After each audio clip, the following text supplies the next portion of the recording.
Welcome back, ladies and gentlemen, to Canadian Football Central. CFL content for the fans, by the fans, and we have our Week 11 preview coming right up. We got 4 games going on this week, with the first one being, as of when this is posted, later today, between the Ottawa Red Blacks, Winnipeg Blue Bombers.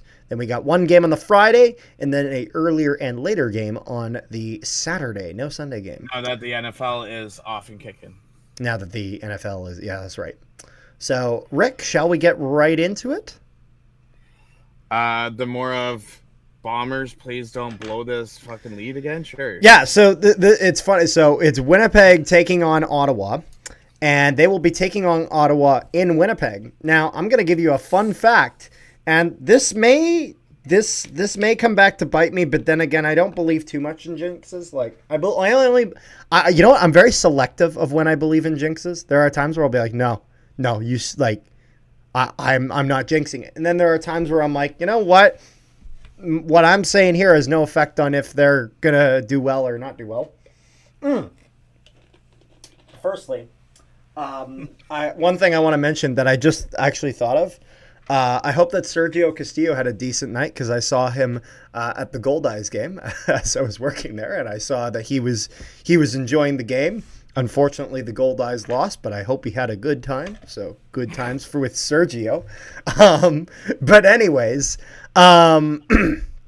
Red Blacks. So last time that Ottawa beat Winnipeg in Winnipeg, I believe was in 2016, according to something I saw someone pull up and put in the Pick'ems pool. Rick? I mean, it wouldn't surprise me. Not that Ottawa hasn't beaten Winnipeg, but beaten Winnipeg in Winnipeg.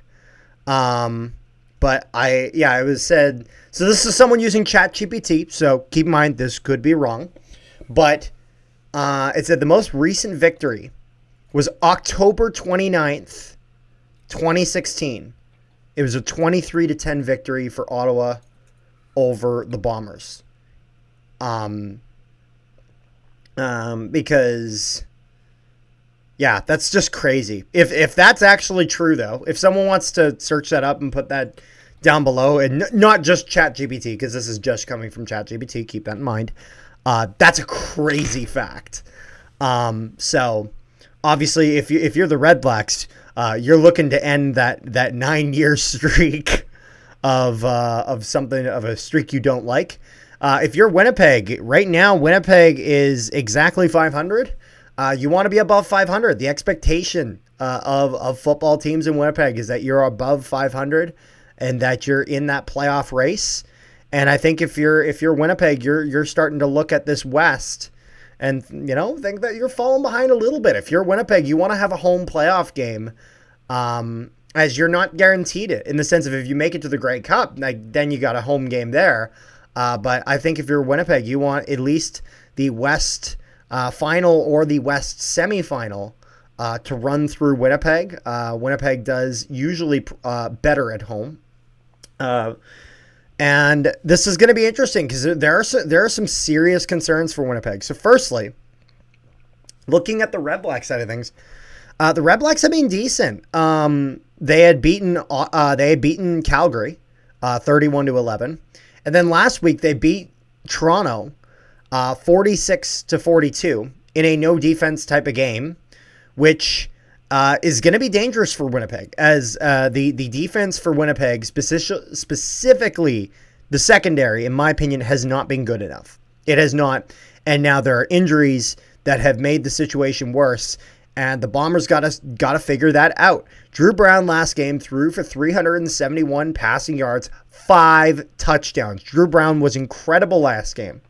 And it's former Bomber quarterback back in Winnipeg, and he's looking to get the Red Blacks into a stronger position out in the East, to slide into third place.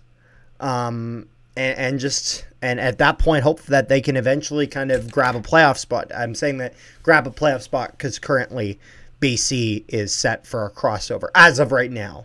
But there's a lot of time left, And if you're Ottawa, this is a game that you're wanting to kind of bank on, that Winnipeg is kind of in that state of limbo. They haven't fully figured it out. They're still dealing with some adversity. So if you're Ottawa, you want to kind of strike while the iron's hot. If you're Ottawa, you know you're going to have to play better defensively. You know that realistically, Winnipeg probably has a bit more to offer offensively than Toronto necessarily did. Especially if they're really playing to their full potential. You are running against Zach Collaros here, not Chris Streveler. So there is that to keep in mind. But I think the big thing for Winnipeg is going to be stopping the passing game. I expect the D-line to be decent. I think Winnipeg's D-line is being relatively fine. I don't think that's really been much of the issue. It's been more so their performance in the secondary. So getting some big performances out of some receivers for Ottawa is going to be key. Guys like Braylon Addison, guys like Justin Hardy, guys like Eugene Lewis. Those are going to be the guys that Ottawa is going to be looking for a big performance from, as well as Pimpleton. And Winnipeg is going to hope that guys like Trey Vavel slides well into that secondary where, again, it's been a bit of an issue. Also keeping him healthy, because now with him playing there, if he goes down, that also affects you on the return game. So Winnipeg, I imagine, is going to have to be careful about that, but we'll see. What do you think? Question for you to answer your question. Yep. What you said that was 2018, correct? 2016. Okay, so it's actually incorrect. Okay, that doesn't surprise me. So the last time I've seen so far, this is Ottawa that beat Winnipeg in Winnipeg. Yes. So we are dating back to 2018, week 10. And I'm just going to go fact check this to make sure that I wrote it down correct. Ottawa beat Winnipeg 44-21. Still in 2018, though. If you're Ottawa, you want to get that into the 2020s. Yeah. So my whole thing is Winnipeg has to use Oliveira better. Yeah, you got to use him to his full potential. Zach Collaros has to step up his game. Yeah, I mean, he had a decent game last. Well, I think. Although to be fair, with Zach Collaros, in terms of him stepping up his game, he also needs to be given kind of that opportunity in the sense of Jason Hogan needs to have confidence to let Zach Collaros throw that deep ball. You have to. That's. You got Zach Collaros as your quarterback. You got to go for the deep ball. As if you're not, it's just wasted potential. Not only that, but you got to use Nick Dembski to his full potential too. Yeah, because Nick Dembski is arguably probably been the most consistent receiver for Winnipeg this season so far. So gotta get full usage of that. So Rick, where are you thinking with this game? I'm not gonna lie. I just think that right now, I'm not saying healthy-wise, but right now, I just find that Ottawa has a better healthy core of receivers than what Winnipeg does. Even though Winnipeg, I would say, has a better running game. Yep. To be fair, you know me being me, I'd put Winnipeg's running game against anybody. Oh, for sure. I'm just trying to think because don't get me wrong, with Valvo starting at the, I want to say, left corner spot, him being a rookie that he is, kind of has me worried, even though, yeah, he is. He's a much better returner than he is in the secondary. Just being honest. Eugene Lewis is going to eat him alive. If he's running against Lewis, then there is that possibility. Well, I mean, we will be able to put that to the test. Lewis is the boundary wide receiver. Oh, I And know. he's I'm just going up. saying sometimes teams will change it up when they actually get on the field Oh, and you'll yeah. see who their matchups are. hmm But it's just like, after last week, I just think Drew Brown's going to do better than Zach Claros.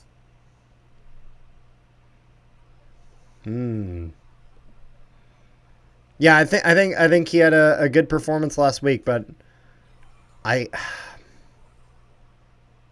I gotta believe in this team, especially at home. You know how I am about the Bombers That's at the other home. thing is you got to, and you guys are now going to be sold out and everything, and then you got to take that into consideration and whatnot. It's gonna be a thumping atmosphere.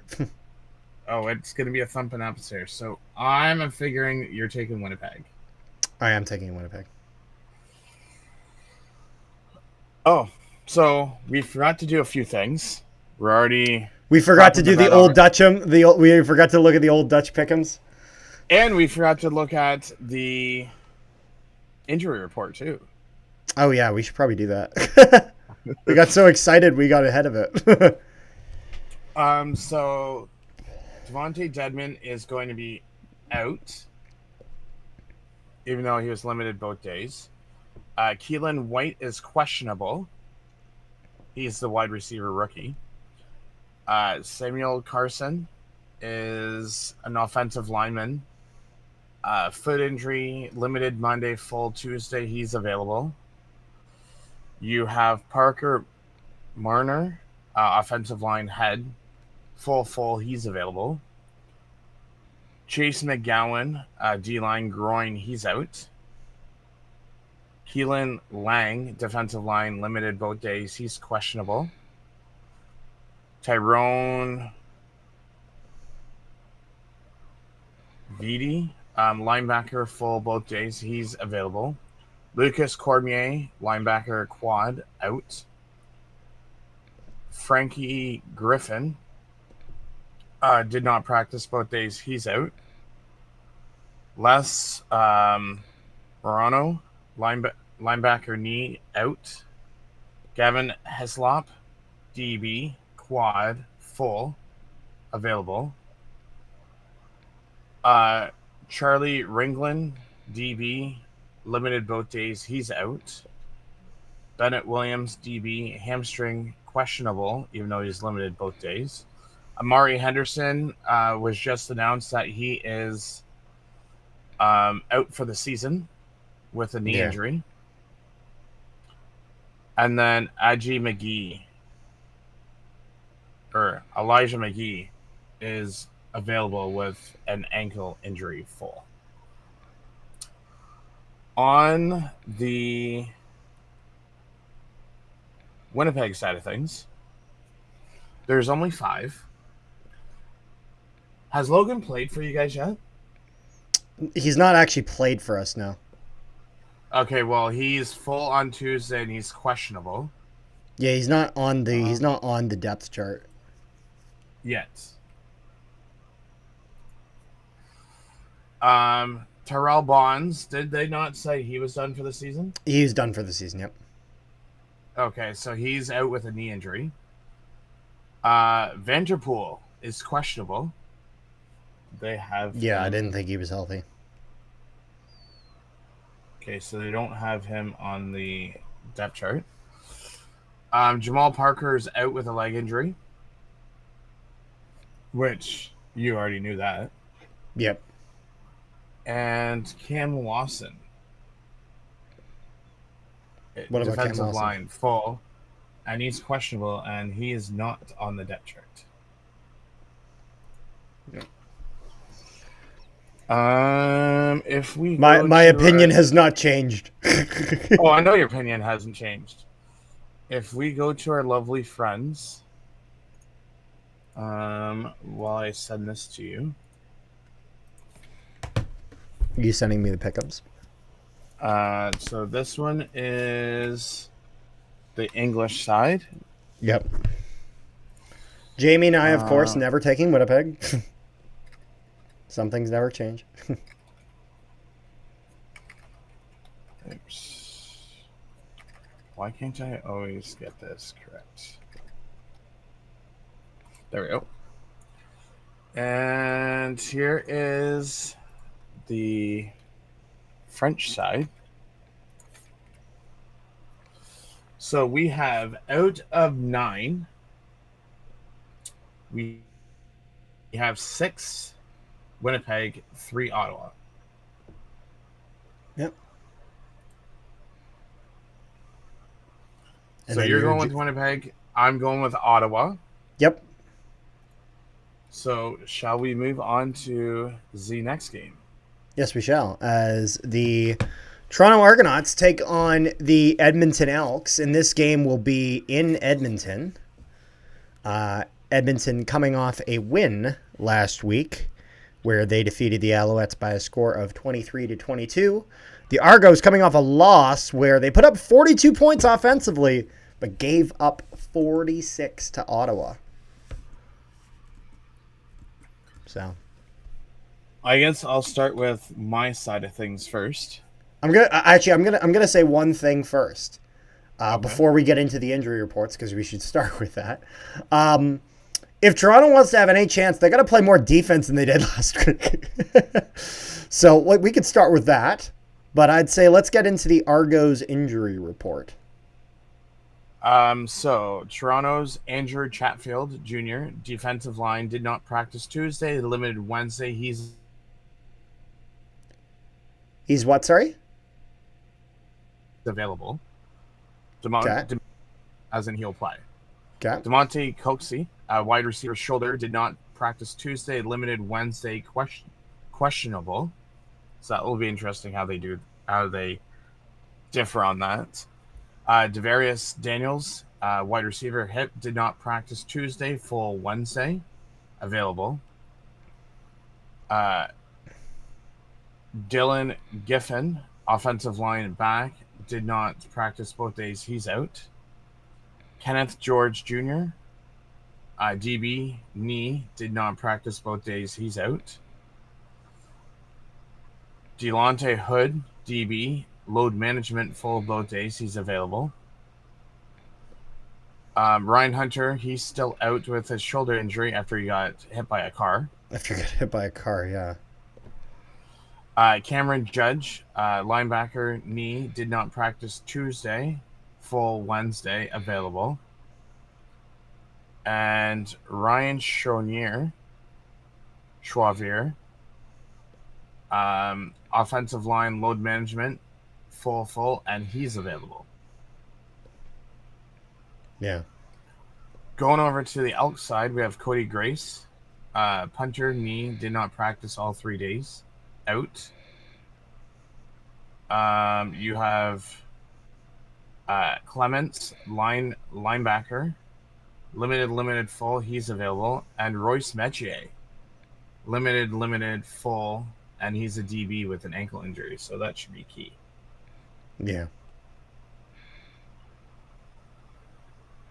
So, Rick, where should we get started with this?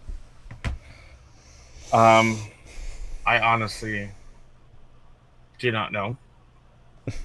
Toronto seems to be playing the channel of musical chairs, as they have been cutting and releasing players for the second week in a row. And how long is it now till Chad Kelly's back, supposedly? Supposedly, because originally it was week 7, and now we're long past week 7.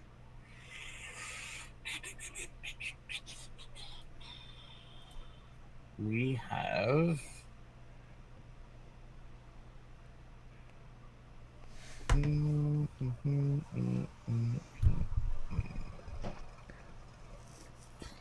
Chad Kelly. July 26th is when he has put on the 6th game. So if we look here, so that's only been 3 weeks. This week is week 4. Next week is week 5. The 30th, do they play on the 30th? August 30th. No, because that's part of Labor Day. So, if he was to return after the 6th game, Yeah. it would be Labor Day.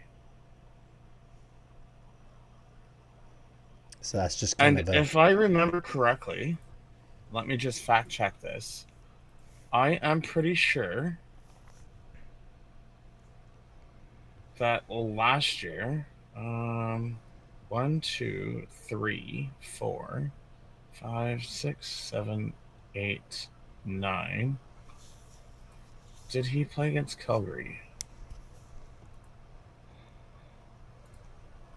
No, he did not. They're on a bye the 18th.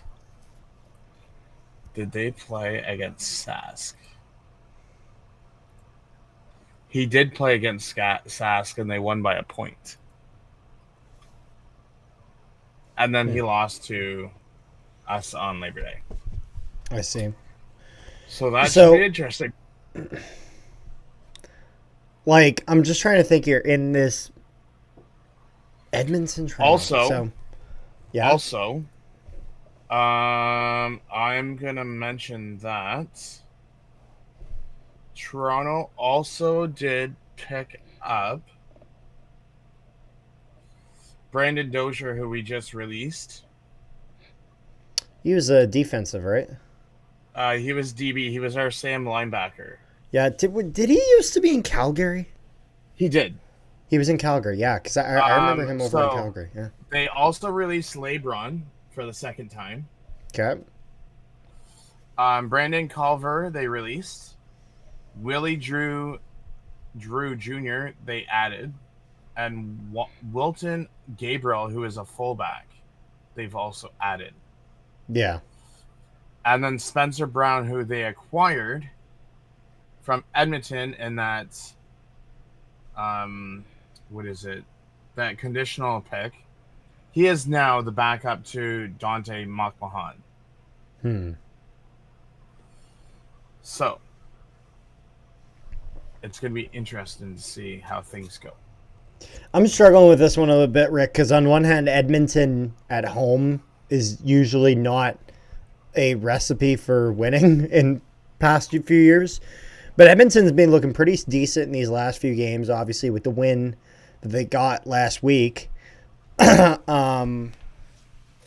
Although Toronto put up a ton of points, they just couldn't play any defense. And so, excuse me. And so, like, it's one of those things where I think of, like Rick, if this Edmonton Elks defense just used the talent that's there and just kind of locked the fuck in, then, like, this should be an Elks victory. It's just the inconsistency that I've seen from him that is a bit concerning. Not as much inconsistency as the Montreal Alouettes, who they beat last week. I think the Alouettes might be one of the most inconsistent teams in this league currently, along with, actually, funny enough, yours truly, Winnipeg Blue Bombers. But Edmonton, Toronto's being more consistent offensively. It's that defense that's being inconsistent, I found. So here's the thing: is week 8 they barely beat Sask. Even though, are you talking Toronto? Are you talking Toronto or are you talking Edmonton? I'm talking about Fajardo. So he had 346 yards and 2 touchdowns. He had 257 yards, 1 touchdown, 1 interception against us. He had 289 yards against Montreal, 2 touchdowns.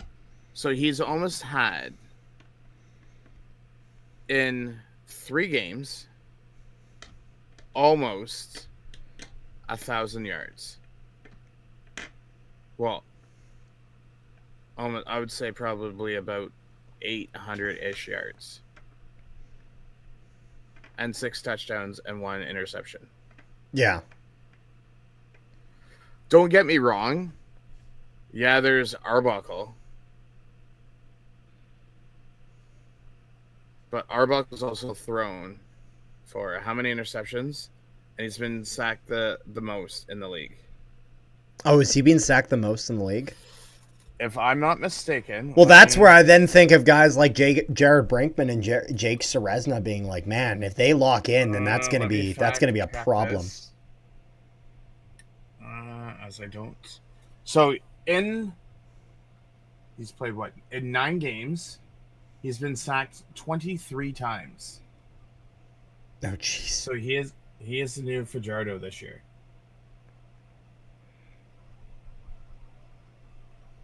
Not good. And funny enough, behind him, with the second most sacks, Cody Fajardo. Do you know who's behind Cody Fajardo? Who's behind Cody Fajardo? Trey Ford.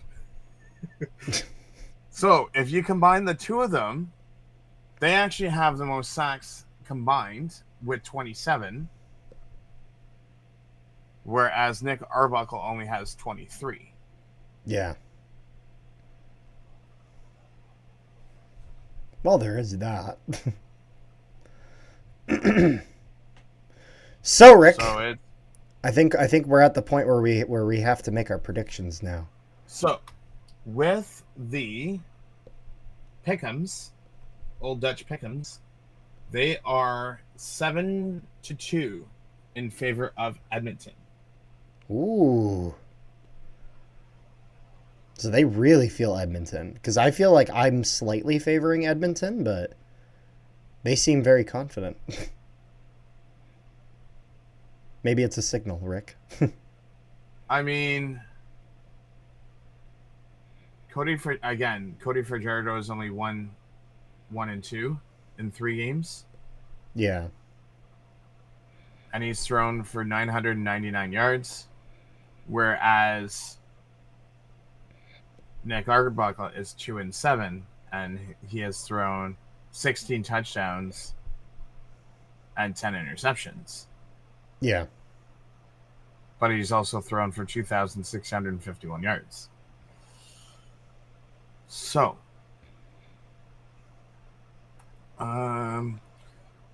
interesting fact that Cody Fajardo is a 6.0 in touchdown to interception ratio, whereas Nick Arbuckle is 1.6.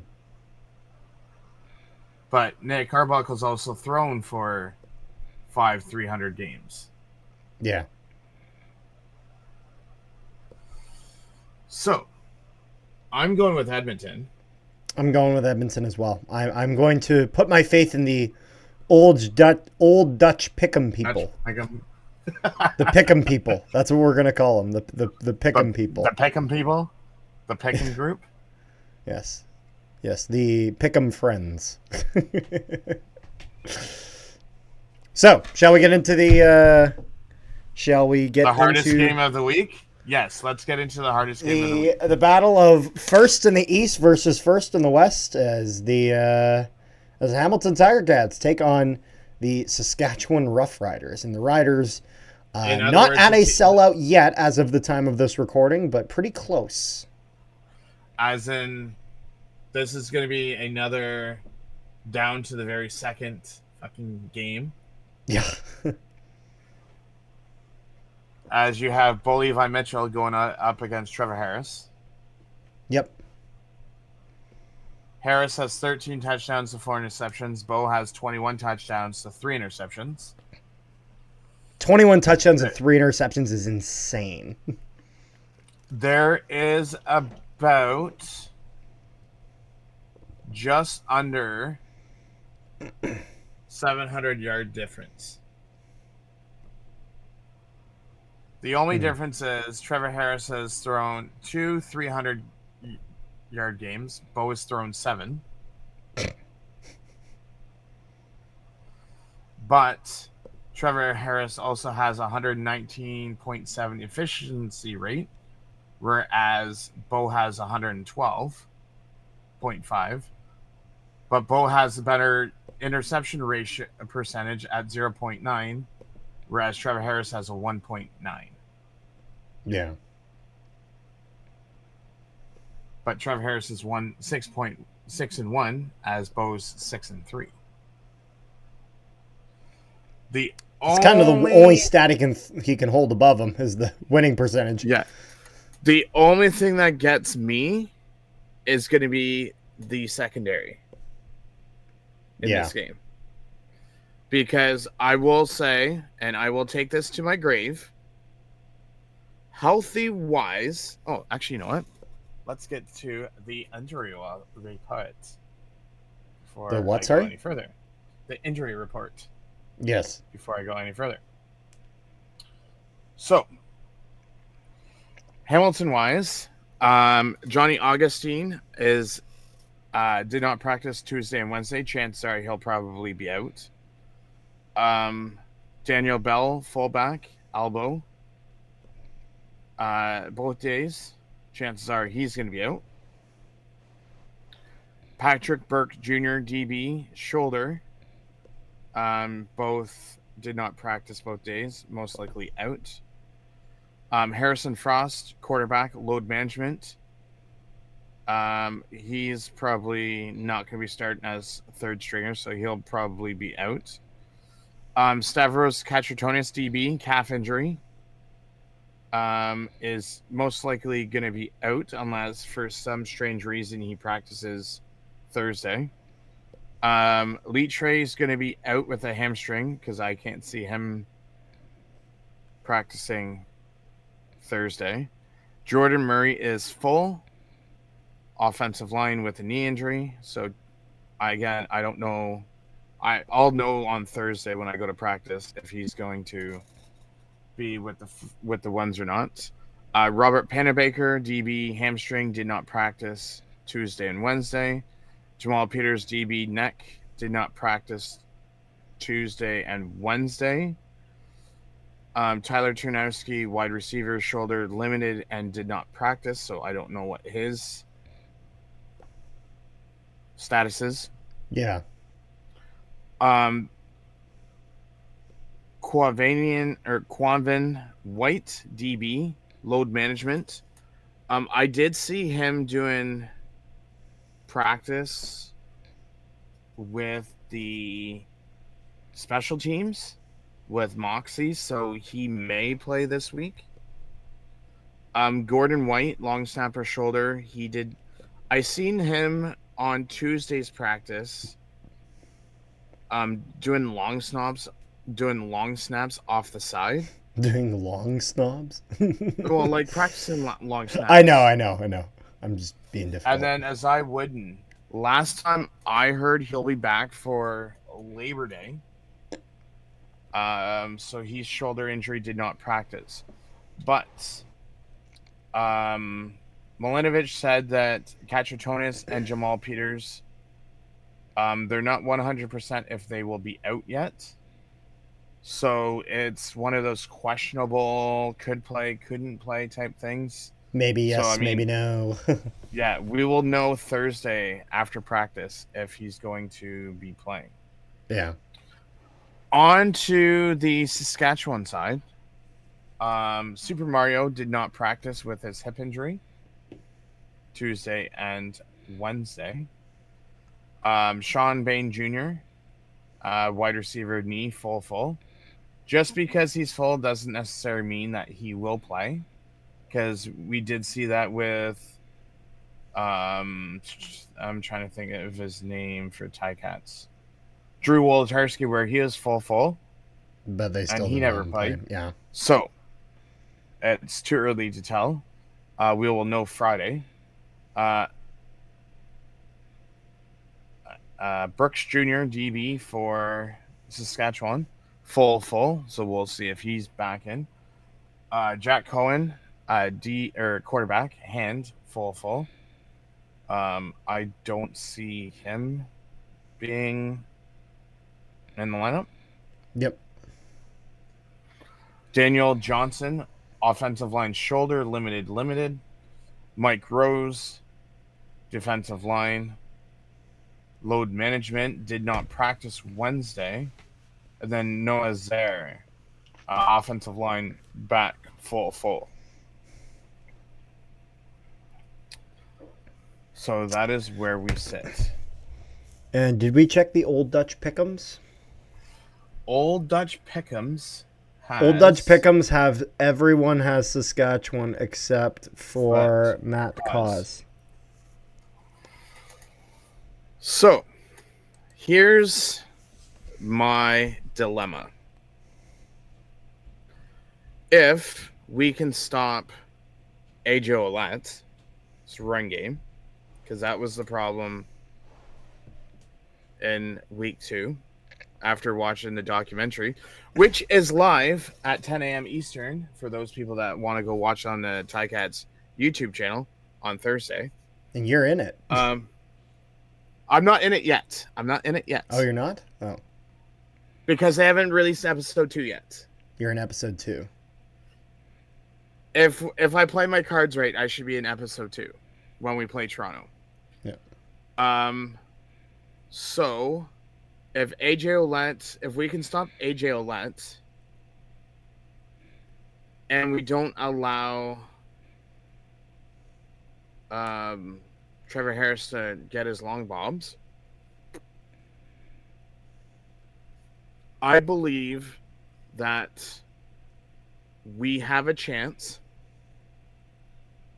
to win, except for we don't have that good of a secondary, because then it all comes down to if Katratonis or Peters play. If Katratonis does not play, Mac, who we drafted in the fourth or fifth round, will be starting, and Walton, who, what's his name? Simone Lawrence is very high on. Yeah. Will be starting in Peters' spot. But like you, I cannot go against my team, and I will die on the field that we die on with the Hamilton Ticats. This has been a bit of a difficult one because there's a lot, like Saskatchewan looks really dangerous. They really do. And there's a reason that they have won the amount of games that they've won. But I have to think, like, this team's not going to win forever. They are going to get losses. They're not finishing this season with one loss. I would hope that at least one of those losses is to Winnipeg in either Labor Day or the Banjo Bowl. Which again I'm excited for when we get that. It's going to be soon, not this week, not the next week, but the week after is Labor Day. And that will be a different beast. It's one of those things where that's something where you kind of have to throw out some of the previous performances out the window before that. But the interesting thing is, to answer your question. What was my question? About your whole, you hope that they win or that they lose. To answer that, they play us, they play Calgary in Calgary, and then they have the home and home against you guys. So, pretty difficult schedule then here for Saskatchewan coming up. I have to think, when are kind of the opportunities for Saskatchewan to get a loss in? And Hamilton has been doing very, very well. They did lose that last game to BC, but it was a very tight game. And I think BC, and I think we also got to give credit where credit's due. BC also played very well. And so it's one of those, yeah. One thing I'm going to mention before you continue is, do you know what interesting fact is about this game? What is the interesting fact about this game? I don't know if you remember seeing it in our Pick'ems group. Did you know that this is the 20? Oh, what was it? Did I say the 2018? The 2018 or 2019 Grey Cup rematch, when Trevor Harris was with Ottawa, Bo was with. Oh, Calgary. You're talking of quarterbacks. And this was okay, because there was a guy that mentioned of quarterbacks. Okay, because there was a guy that mentioned that there was it was like, and he said it was like the 1989 or 1983. Oh something no. Grey Cup, which was Saskatchewan Hamilton. Saskatchewan and Hamilton.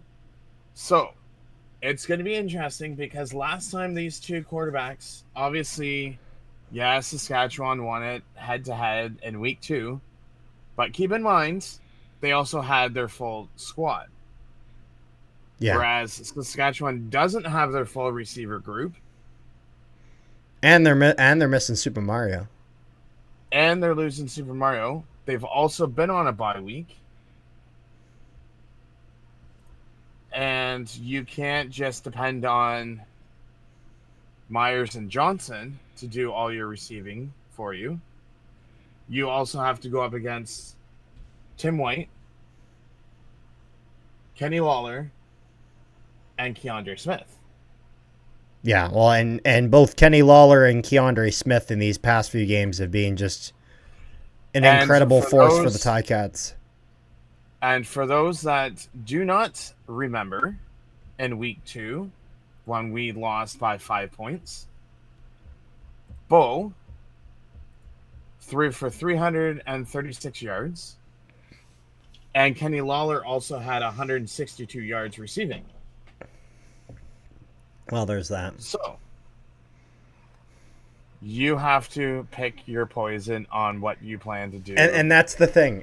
When I have a heart, when you know what my rule of thumb is, Rick? What's that? When I'm trying to pick a game where it's Saskatchewan versus someone other than Winnipeg, and I can't decide, you bet your ass I'm not picking Saskatchewan. And so I'm going to be going with the Ticats. Because you can't deep down you cannot pick your arch rivals. I hate this. I hate that team. I hate that team. It's that simple. The fans are very nice people. They have a great fan base. But also, when I look at the green jerseys on the field, I think, I have the sudden urge to flip off people. It's funny because me and Carter were talking about this earlier. It's just mutual, respectful hatred. Me and Carter were talking about the changes that they made to YouTube and how you can now start to say certain things. Well, yeah, Rick. Well, because you said Rick. Because can you read it out on? Yes. Can you read out exactly what YouTube put out? Yes. It's a bit of an off-topic thing, but it's fun. YouTube videos are strongly profanity or with strong profanity in the first 7 seconds. You can now use the word in quotes, "fuck," are now eligible for full monetization. To which Rick then after this said, well, who says that in the first 7 seconds? And I said, this guy. And I started doing the Rob Van Dam. Because and then this guy goes and goes, you know what? I'm going to go like this. Yeah. To every Bomber fan, or sorry, every Saskatchewan. No, not the fans. They got great people. This is the thing I love. I will say I love about the Bombers and the Bombers and their rivals, the Riders, is that it's as much as it's a very big bitter rivalry. It is also a bit of a friendly rivalry in the sense of there's a lot of love at the tailgates There's a lot of love at the tailgates, both in Saskatchewan and Winnipeg, for Labor Day and Banjo Bowl. A lot of respect there. So, but I'm gonna be going with my Bombers, which leaves us with the last game of the week, which is the Montreal Alouettes taking on the BC Lions over in BC. So, here's the thing. Montreal canceled its practice today. They also signed Cameron Dukes. Yeah, so is Caleb Evans playing this game? Because Bethel Thompson was released, right? Bethel Thompson was not released. Or he was not released, but Bethel Thompson was placed on the 6th game. He was placed on the 6th game, that's what it was, yeah. And here's my theory on this. past week 8, you cannot release a player without paying the salary. Because you have to pay, I guess it's a veterans thing. I don't think it. I don't. I don't even think. I don't think. I don't think it's a veterans thing. I think this would be part of the CBA, the collective bargaining agreement. In order for him to not, in order for Montreal not to have to pay his salary, they put him on. They put him on the 6th game, so that way the league can then basically he's being cut, and the league is gonna pay the rest of his salary. Or he's just sent home, and the league's holy fuck, the loopholes that CFL teams go through to not pay people. No, listen, that's my. There's nothing that says that that's actually happening. I mean, I wouldn't put it past him though. But that is my honest opinion. Yeah, so McLeod Bethel-Thompson has been released, essentially. Or, as we would like to call it, this is the Vegas Golden Knights NHL rule. The LTI. Oh, yeah. Well, no, I can't say it's the Vegas rule because Tampa abused the shit out of it first. But Vegas did make a specialty out of it. It's like, you know what it was? Tampa, well, yeah, it's the Mark Stone rule. It's because the Mark Stone is only healthy if it's frickin' April or in May. That's the only time Mark Stone's healthy because that's the only time they're in the playoffs. You know, good God, it's one of those things where I can't wait till we're like one day before the NHL season. And, like, they're going to announce that, like, Mark Stone was in the parking lot and he got hit with a fucking crowbar. And he's going to be out until day 1 of the playoffs. And so that's where this is going to happen. or he was riding a scooter in Vegas and he got hit by a car. Oh, it's the Ryan Hunter. Ryan Hunter. Yeah. Yes. Oh, my God. It's going to be some Knights fan being like, you're only supposed to show up in April. Get the fuck out of here. Could you imagine what it would be like to have him, Eichel, and Marner out partying in Vegas? Well, and then something happened? Oh, my God.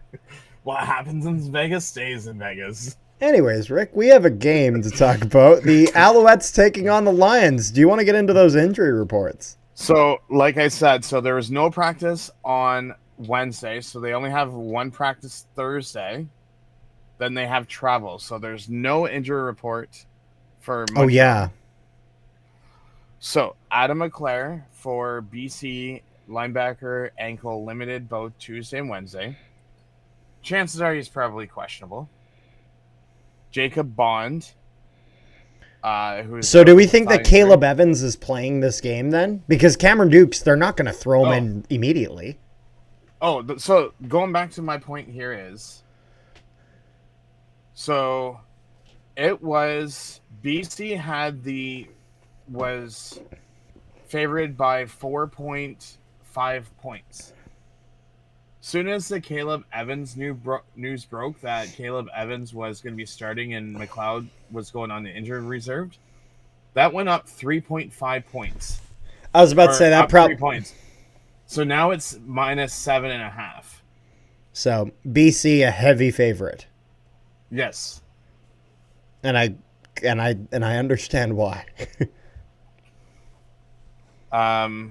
Jacob Bond, fullback, thigh, did not practice both days, so he's most likely out. Michael Couture, offensive line, hand limited both days, possibly questionable. Center. There's still 1 day left. Christian Covington, defensive line, knee, full. Tybo T-Billy, defensive line, ankle, full. Jalen Edwards-Cooper, defensive back, knee, limited. You have Jermaine Jackson, wide receiver, wrist, full. Marcus Moore, defensive line, elbow, full. Tyler Packer, offensive line, head, full. Gary Peters, defensive line, thigh, limited, full. And then Johan Tavia, defensive line lag, full.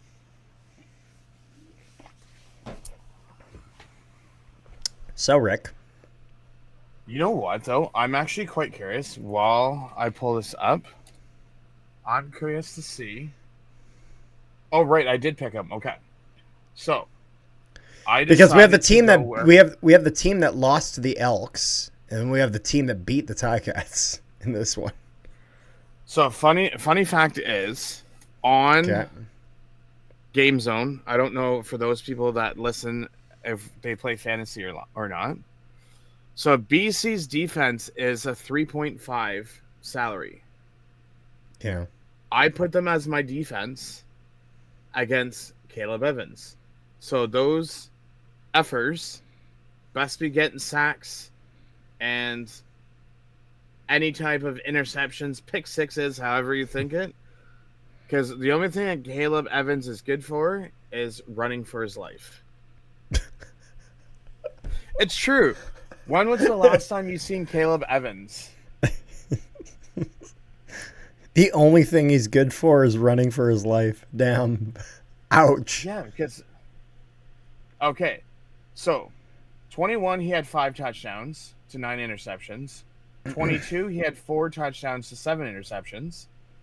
23 he had 3 touchdowns for 4 interceptions.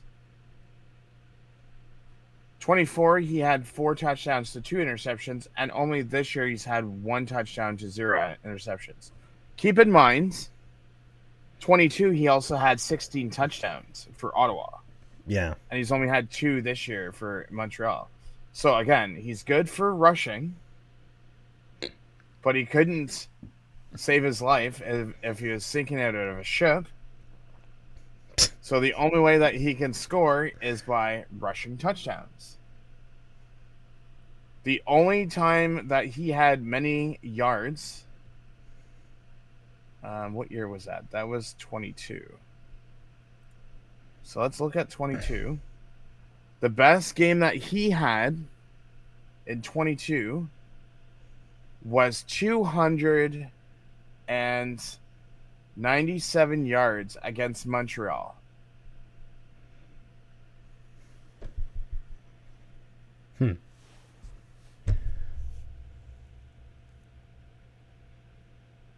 So, Rick.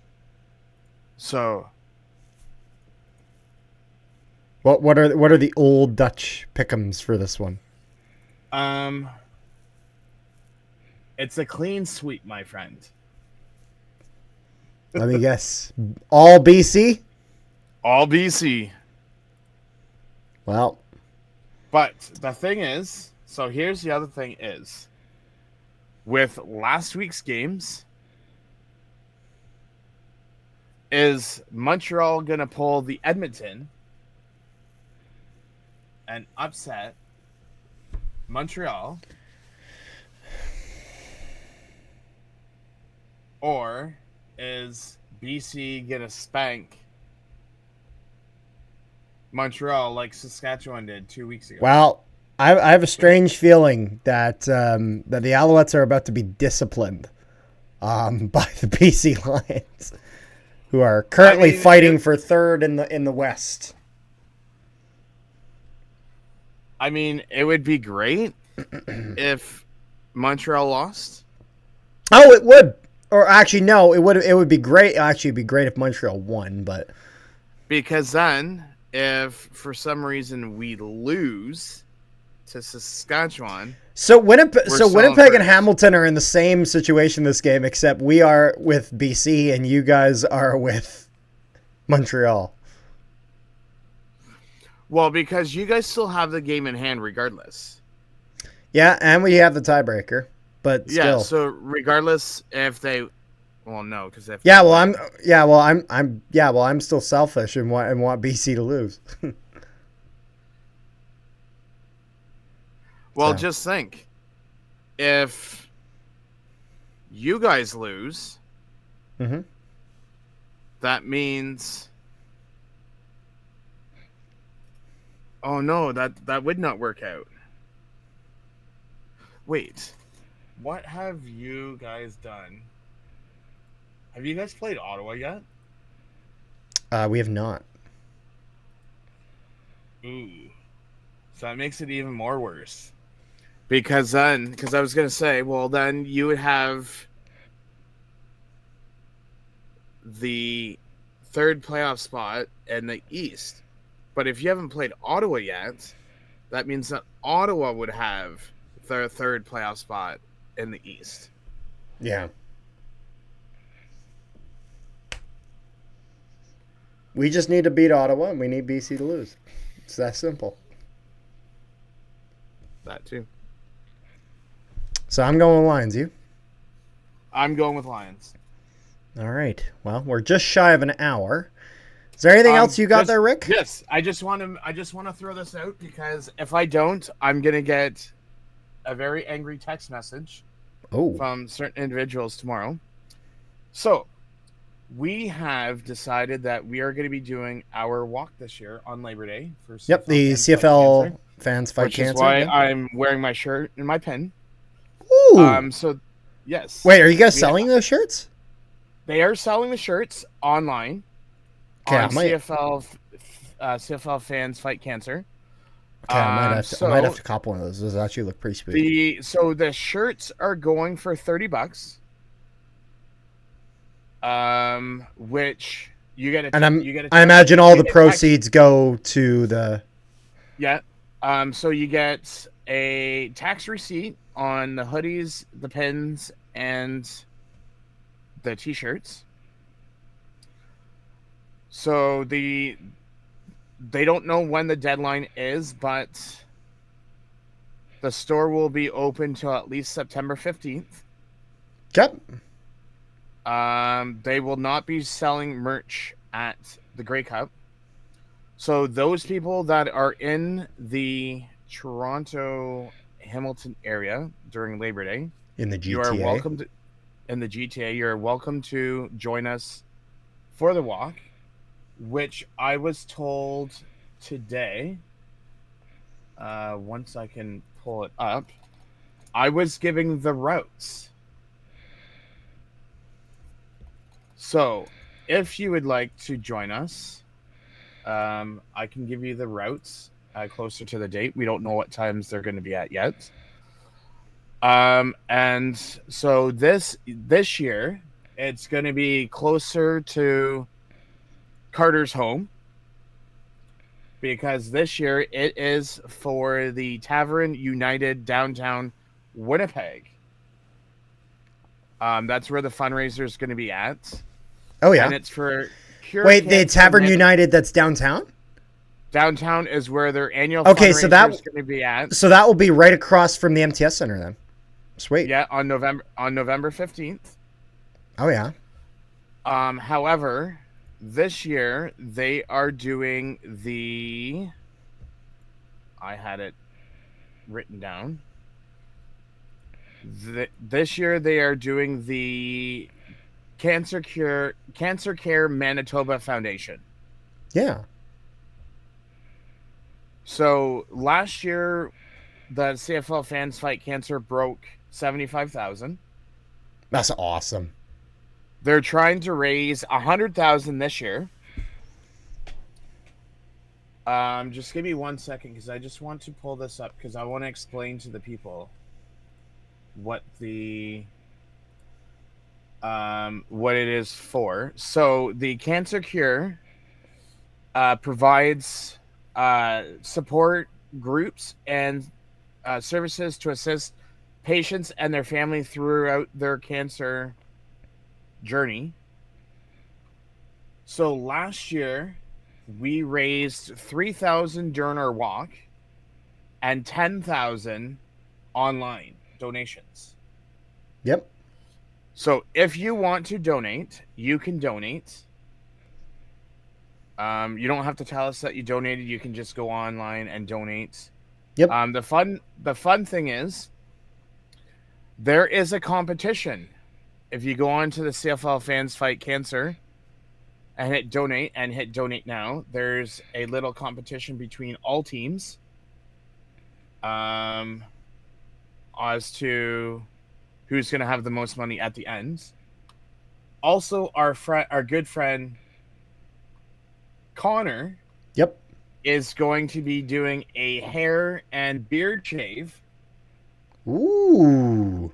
So for the raise of $250, if you want to get in contact with him, it's Sauve. It's SAUVE Connor on X.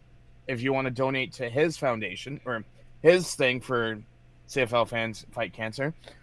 And for the week of Grey Cup, he is going to be shaving his head and fully shaving his beard. Ooh. So We're going to need some photos of that. Yeah. Oh, he will be providing photos of that. Lovely. Also, I don't want to spoil the documentary, but for those who don't know, Ted Gavaya, who is a former... Is it not Ted Gavaya? Gavaya. I see. However you want to pronounce it. Anyways. I'm bad with names. He was a former Bomber staff member. He's now the GM of the Hamilton Ticats. Yeah, he's the assistant GM of the Bombers. And now he's dealing with cancer. So that's why, if you haven't seen everyone wearing the... Fight for Ted, right? Team Ted shirts. Or Team Ted, that's what it was. Yeah. We are still trying, as fans, to get them into the Ticat store, but the Ticat store won't sell them. So we got to find other ways to get them. So why the hell would they not be in the team store? I've tried to reach out to them, but that makes no sense. I mean, all Ticat fans want to buy them, and they don't want to sell them. So I don't know if that's Ted's wishes that he doesn't want them sold, or what they want to do. I can't imagine that they're Ted's wishes, because they're wearing them on the sidelines on TV. I honestly couldn't tell you. They just told me that they weren't going to sell them. So we're up to 5 to 6 people walking this year. We did 4 last year. So if you want to buy merch, Carter, did you not do the what do you want to call it? It's going to drive me nuts. The QR code on the thumbnail last year? I don't know if it was on the thumbnail. It was in the video. We did CFL video, CFL. Yeah, we did our video, and it was basically, if you're watching the screen, you see like the maple leaf and all that. I believe it was in the center of the screen. We had a QR code. Okay. I think if you can this year, I don't know if we're doing another video or not for it. Actually, I want to. I want to reach out to Connor and do it again. Okay, well, I can tell you, Connor he's not camera-ish, so he'll probably make me in Dallas do it. Dallas is currently in Italy right now. That's fine. That's fine. Whatever works. I think we should have something for it. I like it. Yeah, that's fine. I don't mind discussing it, but there is a QR code on the CFL Fans Fight Cancer website for those people. Also, there is going to be one last thing that I'm going to mention. There's going to be a video out on Friday that I recorded earlier today with our good friends of... I just want to make sure Streakers Island Walking podcast. So they're going to be having their video out about Friday around 11 or 12, where I go and deep dive into the whole CFL Fans Fight Cancer, which I will do on this channel as well. But Lovely. Now you can do your closing. And that's all? That's all we got? That is all we have. I wanted to make sure we got through that. That's good. All right. Well, thank you guys so much for tuning in. Make sure you guys leave a like, share it around, and subscribe if you haven't already. If you guys are listening to this on Spotify, make sure you guys leave us 5 stars. We very much appreciate all of your support and viewership over there. Spotify has been doing pretty decent for us lately. And, yeah, peace, love, and positivity, all you wonderful people at home. And we will see you guys next time.